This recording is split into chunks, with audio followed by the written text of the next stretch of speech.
Hey y'all, it's Daniel from Naturally Green Farm, and today I'm giving you the no fluff review of the PetraTools HD4000 backpack sprayer after months of using it in the field on real farm tasks. Not sponsored, just a guy out here sweating, spraying, and wishing I had wheels. So I picked this up because I needed something reliable for spraying JDAM microbial solutions, foliar feeds, and pest control across about a third of an acre. I wanted something battery powered with solid pressure, no clogging, easy to clean, and that wouldn't destroy my back. The HD4000 4-gallon capacity adjustable pressure multi-nozzle head was affordable, had great reviews, and PetraTools was already showing up in a lot of natural farming circles. Battery life, amazing.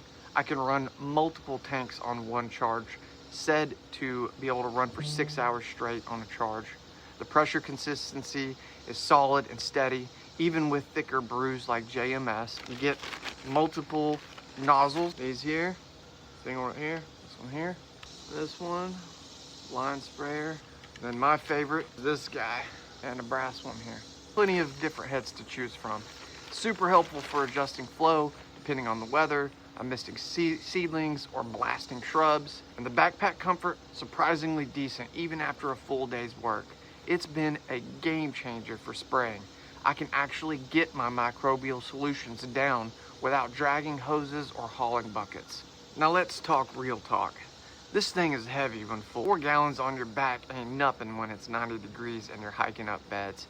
That's why PetraTools, if you're listening, I need that HD14000. Put it in the back of my side-by-side and I could cover the entire property in a single pass. Give me a shot at that review. I'll even run it side-by-side with this one.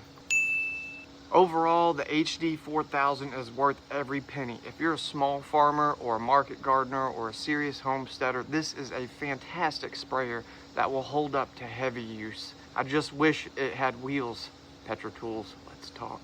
If this helped you out, hit that like button, drop a comment, or share it with a fellow grower. Thanks for watching. See you in the next one.